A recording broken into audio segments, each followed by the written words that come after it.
Hello everyone, this is परूज अनुश्रिया। जैसा कि हम कंप्लीट कर रहे हैं क्लास 11th की पॉलिटिकल साइंस की बुक का नाम है भारत का संविधान, सिद्धांत और व्यवहार। इसकी चैप्टर 1 और 2 हम ऑलरेडी कंप्लीट कर चुके हैं। अभी हम डिस्कस कर रहे हैं चैप्टर 3। चैप्टर का नाम है चुनाव और प्रतिनिधित्व।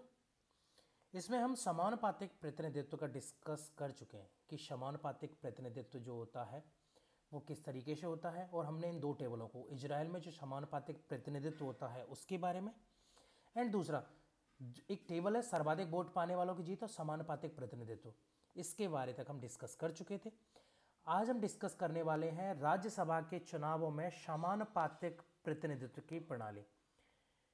एक्चुअली क्या होता है कि हमारे इंडिया में अगर हम बात करें तो जो चुनाव होते हैं वो सर्वाधिक वोट पाने वाला जो है वो जीत जाएगा, इस आधार पर होते हैं जनरल जो चुनाव होते हैं।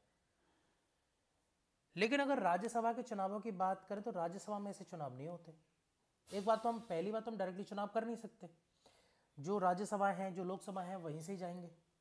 हमारा उसमें डायरेक्टली कोई इंटरफेयर नहीं होता है ना। सीधे हम डायरेक्टली कोई इंटरफेयर नहीं कर पाते, हम बस एमएलएज एमपीज को चुनते हैं।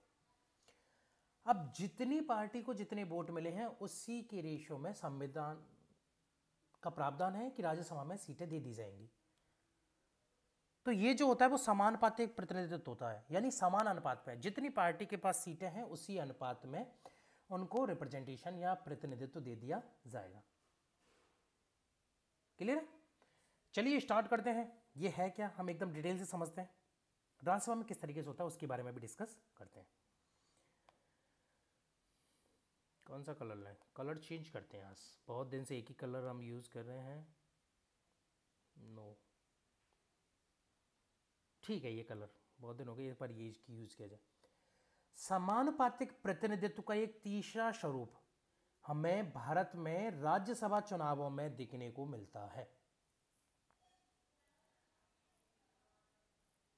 क्लियर है? यानी नीदरलैंड में हो गया था, इजराइल में हो गया था, पुर्तगाल में, अर्जेंटीना में, अलग अलग तरीके के दो तरीके के हो गए।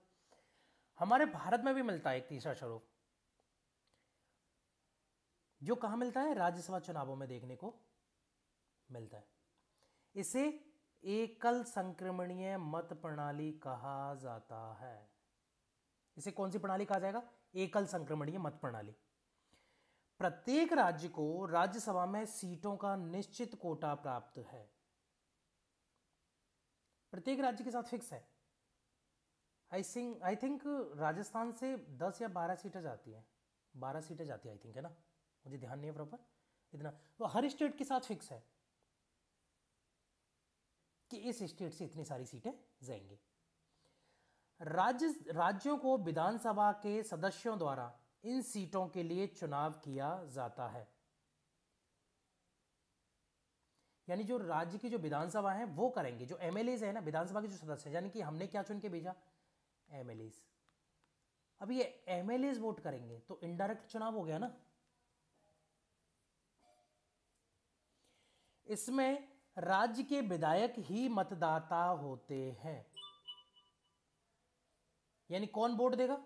कलर ठीक नहीं लग रहा यार, चेंज करते हैं।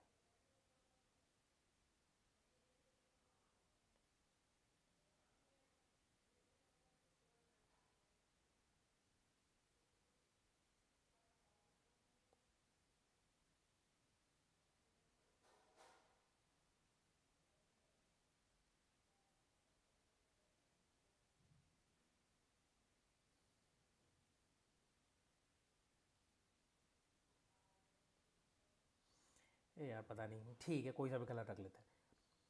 मतदाता चुनाव में खड़े सभी प्रत्याशियों को अपनी पसंद के अनुसार एक वरीयता क्रम में मत देता है।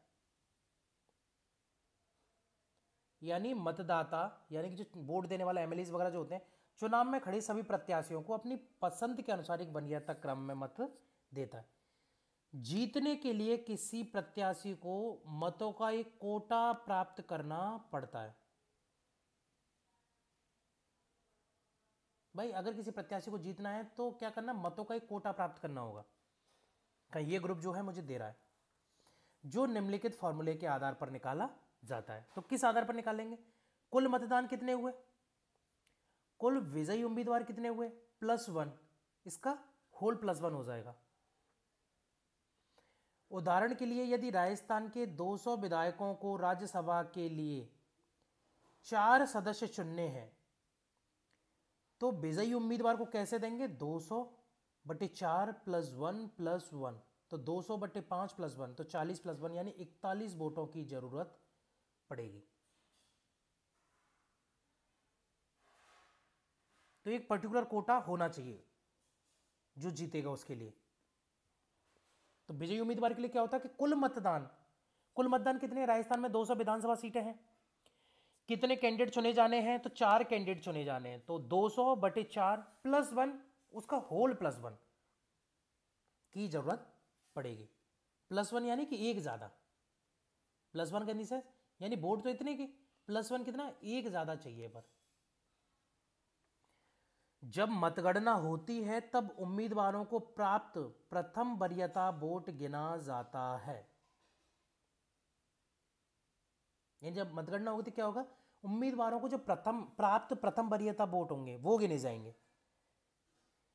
अगर प्रथम वरीयता वोटों की गणना हो जाएगी तो उसके बाद क्या होगा? यदि प्रत्याशियों की वांछित संख्या वोटों का कोटा नहीं प्राप्त कर पाती तो पुनः मतगणना की जाती है। यानी पहले तो क्या करेंगे? प्रथम वरीयता सूची जो है उसको काउंट कर लेंगे कि किस किसने वोट दिया। जैसे कि राजस्थान से मैंने बोला ना 41 MLAs हैं, इन्होंने वोट दिया, दे दिया। अगर उससे भी उसकी पूर्ति नहीं हुई कि नहीं यार इससे काम नहीं हो रहा है, तो फिर प्रत्याशियों की क्या क्या वांछित संख्या वोटों को कोटा प्राप्त नहीं होता तो पुनः मतगणना की जाती है। और जब ऐसी मतगणना होगी तो उस प्रत्याशी को मतगणना से निकाल दिया जाता है जिसे प्रथम वरीयता वाले सबसे कम वोट मिले हों। जैसे फॉर एग्जांपल 5 है तो जिसमें सबसे कम वोट जिसे मिले हों, जैसे कि सबसे लास्ट वाले को मिले सबसे कम, तो उसको क्या करेंगे? आउट कर देंगे, बोले अब तेरी जरूरत नहीं है। अब ऊपर वालों में काउंटिंग होगी तो उनमें क्या है? वोटों को डिस्ट्रीब्यूट कर देंगे, तो उसके जो वोट होंगे अन्य प्रत्याशियों में बांट दिए जाते हैं।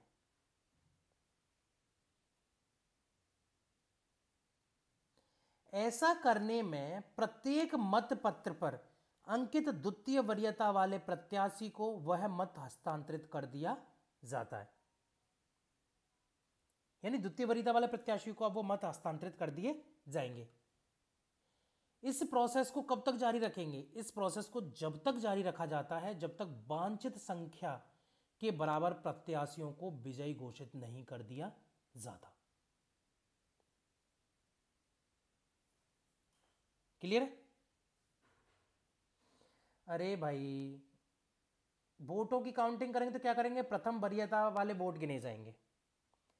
अगर उसमें किसी को नहीं मिला जो वांछित वोट हैं उतने, तो क्या करेंगे? जिसको कम मिले उसको आउट कर देंगे, फिर उसके जो वोट होंगे उसको औरों में डिवाइड कर देंगे, जो द्वितीय क्या बोलते हैं, द्वितीय वरीयता वाले प्रत्याशी को।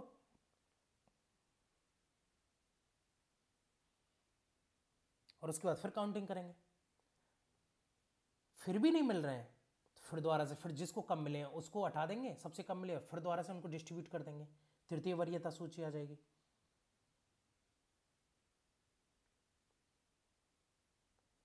और ये जब तक करते रहेंगे जब तक कि जैसे कि हमें राजस्थान में कितने चाहिए? 4 चाहिए, तो तब तक ये हमें मिल नहीं जाते तब तक।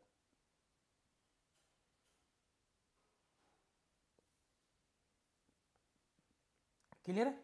तो चलिए फिलहाल के लिए इतना ही। आगे हम फिर आएंगे आपके लिए एक नया टॉपिक लेकर जिसमें सर्वाधिक वोट से जीत की प्रणाली भारत में क्यों अपनाई गई, इसके बारे में चर्चा करेंगे। तब तक के लिए